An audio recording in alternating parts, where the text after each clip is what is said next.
नमस्कार दोस्तों, आशा करता हूँ आप लोग अच्छे होंगे। तो आज हम लोग देखते हैं कि functions of supervisor in A supervisory level. तो सुपरवाइज़र का क्या फंक्शंस होता है एक सुपरवाइजरी लेवल में, उसके ऊपर हम लोग आज का वीडियो देखते हैं। तो functions of supervisor at supervisory level. तो supervisor, being the manager in a direct contact with the operative, has got multifarious function to perform। तो सुपरवाइजर्स, जिसको पर्यवेक्षक भी कहते हैं, सीधे सीधे मैनेजर होने के नाते सुपरवाइजर को बहुत सारी जिम्मेदारियां निभाना पड़ता है। The objective behind performance of this function is to bring stability and soundness in the organization, which can be secured through increase in profit, which is at end result of higher productivity। तो इन कार्यों के पीछे का उद्देश्य organisation में स्थिरता और सुदृढ़ता लाना है। तो स्थिरता और सुदृढ़ता लाना है जिससे उच्च उत्पादकता के साथ साथ मुनाफे में वृद्धि हो। इसलिए एक सुपरवाइजर को निम्नलिखित कार्य करने से संबंधित होना चाहिए। तो सबसे पहला जो है प्लानिंग एंड ऑर्गेनाइजिंग। तो supervisor's basic role is to plan the daily work schedule of the worker by guiding them the nature of their work and also dividing the work among the workers according to their interest, aptitudes, skill and interest. तो ये जो पहला भाग है, पहला जो functions है, इसमें प्लानिंग एंड ऑर्गेनाइजिंग है। इसमें सुपरवाइजर को जो मूल भूमिका है उसमें श्रमिकों की दैनिक कार्य की योजना बनाकर उन्हें कार्यों की प्रकृति और उनके रुचि, योग्यता, कौशल के अनुसार वर्करों के बीच कार्यों को विभाजित करना है, यानी उनके बीच में प्रॉपर वर्क को डिस्ट्रीब्यूट करना है। तो provision of working condition, second जो भाग है, सेकेंड जो फंक्शंस है वो है प्रोविजन ऑफ वर्किंग फंक्शंस।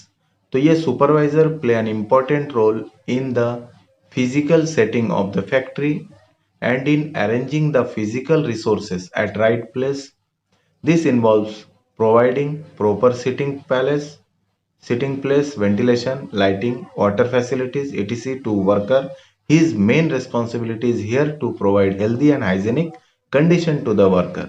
तो ये जो दूसरा फंक्शंस है सुपरवाइजर का, तो इसमें क्या है कि कामकाजी परिस्थितियों का प्रावधान करना। तो एक सुपरवाइजर कारखाने का जो सेटिंग में सही जगह पर संसाधनों को व्यवस्था करना, उसका एक महत्वपूर्ण भूमिका है। ठीक है, तो सही जगह पर संसाधनों की व्यवस्था करना ये एक सुपरवाइजर का एक महत्वपूर्ण भूमिका है। इसमें वर्करों को उचित बैठने की जगह, वेंटिलेशन, प्रकाश, पानी की सुविधा आदि प्रदान करना शामिल है। तो उनका मुख्य जिम्मेदारी यह वर्करों को स्वस्थ और साफ सुथरा स्थिति प्रदान करना है। तो ये एक सुपरवाइजर का जिम्मेदारी है। तीसरा जो उनका फंक्शंस है लीडरशिप्स एंड गाइड। तो ये supervisor is the leader of workers under him. He leads the worker and influence them to work their best। He also guides the worker by fixing production targets and by providing them instruction and guiding to achieve those targets। तो leadership और guidance, जिसको हिंदी में बोलेंगे नेतृत्व और मार्गदर्शन। तो एक सुपरवाइजर जो है पर्यवेक्षक वर्कर्स का लीडर होता है। वह वर्करों, श्रमिकों का नेतृत्व करता है और उन्हें अपने सर्वोच्चतम कार्य करने के लिए मोटिवेट करता है।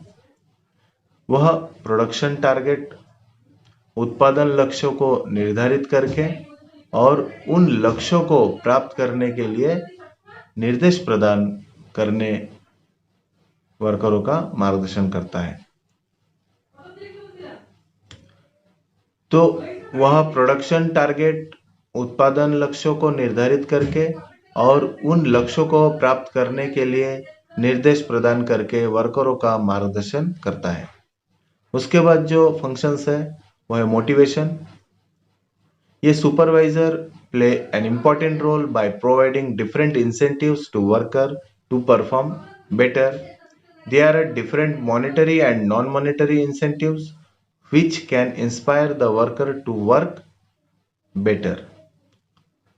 तो मोटिवेशन, जिसको प्रेरणा कहेंगे, बेहतर प्रदर्शन करने के लिए श्रमिकों के बीच में विभिन्न प्रकार का प्रोत्साहन प्रदान करके जो सुपरवाइजर है उसका एक महत्वपूर्ण भूमिका होता है। अलग अलग तरीके से मॉनेटरी, जैसे रुपयों का, या फिर नॉन मॉनेटरी प्रोत्साहन, जैसे कि कभी कोई बख्शिश या कोई एक प्रोत्साहन पुरस्कार जो दिया जाता है, जो श्रमिकों को बेहतर काम करने के लिए प्रेरित कर सकते हैं।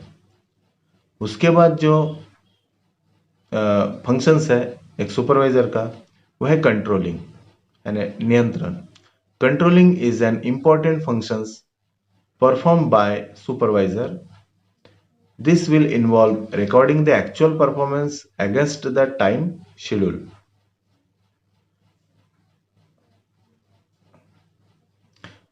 Checking the progress of work, finding out deviation if any and making solution. If not independently solved, reporting it to top management.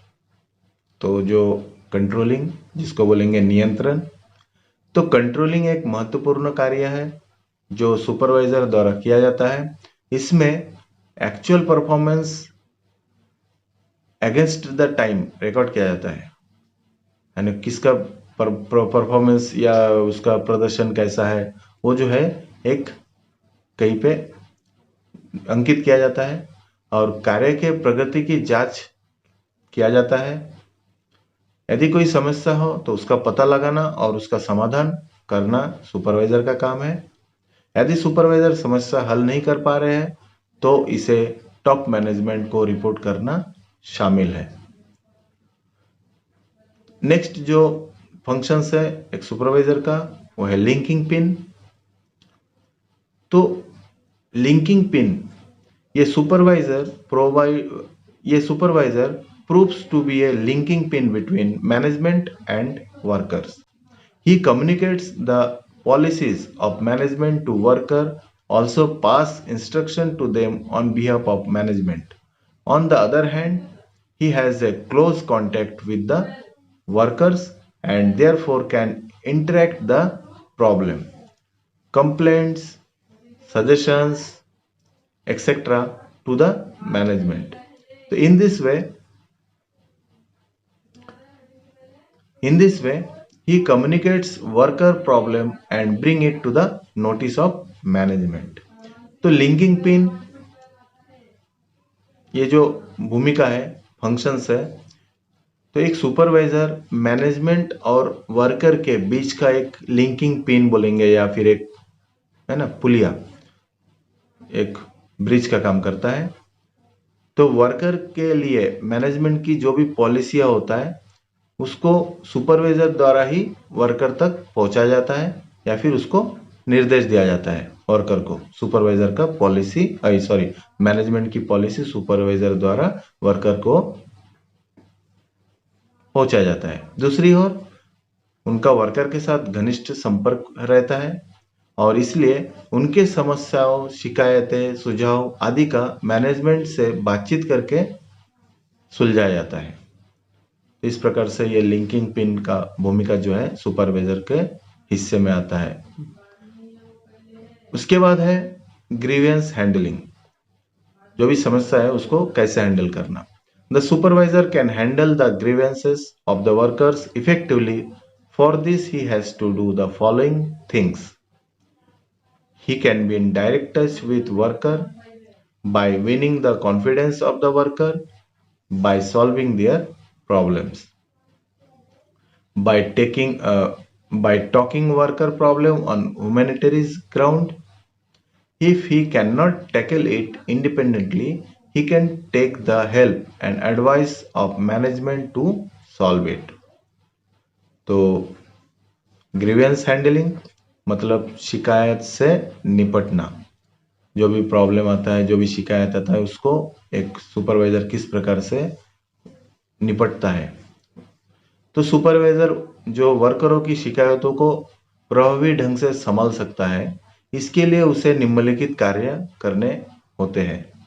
वह वर्करों के साथ सीधे संपर्क में रहकर उनके साथ अच्छा तालमेल बिठा के, है ना, उनके जो प्रॉब्लम है उसको सुन के वो सॉल्व कर सकता है। उसके बाद है समस्याओं को हल करके वर्करों का विश्वास जीतकर। उसके बाद मानवीय आधार पर वर्करों का समस्याओं को उठाकर, यदि वह अपने स्तर पर नहीं कर सकता तो वह इसे हल करने के लिए मैनेजमेंट की मदद और सलाह ले सकते हैं। उसके बाद जो भूमिका है, फंक्शंस है एक सुपरवाइजर का, वह रिपोर्टिंग। तो रिपोर्टिंग, ये supervisor has got an important role to report about the cost, quality, and any such output which can be responsible for increasing productivity. Factors like cost, output, performance, quality, etc. can be reported continually to the management. तो reporting यानी जो भी अपने working place पे जो भी problem हो रहा है या जो भी कुछ है, वो रिपोर्टिंग जो है वो मैनेजमेंट तक होना, प्रॉपर होना चाहिए। तो जैसे कि लागत है, गुणवत्ता और ऐसे किसी भी प्रकार किसी के बारे में रिपोर्ट करने के लिए एक सुपरवाइजर की महत्वपूर्ण भूमिका होती है, जो प्रोडक्टिविटी बढ़ाने के लिए जिम्मेदार हो सकता है। लागत, आउटपुट, परफॉर्मेंस, क्वालिटी, ये जो आदि जो फैक्टर्स है, उसको मैनेजमेंट को लगातार रिपोर्ट किया जाना चाहिए सुपरवाइजर के द्वारा। उसके बाद जो भूमिका है या फिर फंक्शंस है सुपरवाइजर का, वो है introducing new work method. The supervisor has to be conscious about the environment of market and competition present. Therefore, he can innovate the techniques of production. He can shift the workers into fresh schedules whenever possible. He can also his he can also try his best to keep on changing and improving to the physical environment around the workers. This will result in higher productivity, high morale of workers, satisfying working condition, improving human relation, higher profit and high stability. तो introducing new work method, नई कार्य पद्धतियों का परिचय। तो supervisor को बाजार और प्रतिस्पर्धा के वातावरण के बारे में सचेत रहना होता है, इसलिए वह उत्पादन की नई तकनीकों को अपना सकता है। वह वर्कर के आसपास के वातावरण में परिवर्तन और सुधार करते रहने के लिए भी यह पूरी कोशिश कर सकता है।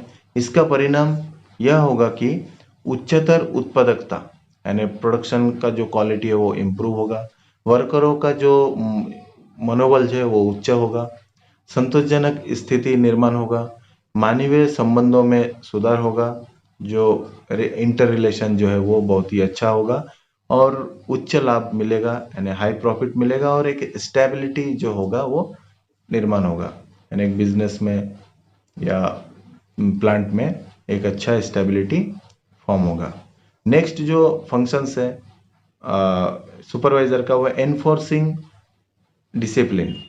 तो ये supervisor can undertake many steps to maintain discipline in the concern by regulating checks and measures, strictness in orders and instruction, keeping an account of general discipline of factory, implementing penalties and punishment for the indisciplined workers.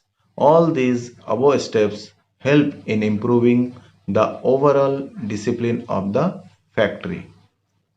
तो अनुशासन लागू करना कहने का मतलब एक discipline, एक अनुशासन में रहना चाहिए उसके लिए। तो इसका भी जो भूमिका है वो सुपरवाइजर का बहुत बड़ा भूमिका है उसको लागू करने में। तो सुपरवाइजर अनुशासन बनाए रखने के लिए कई कदम उठा सकता है।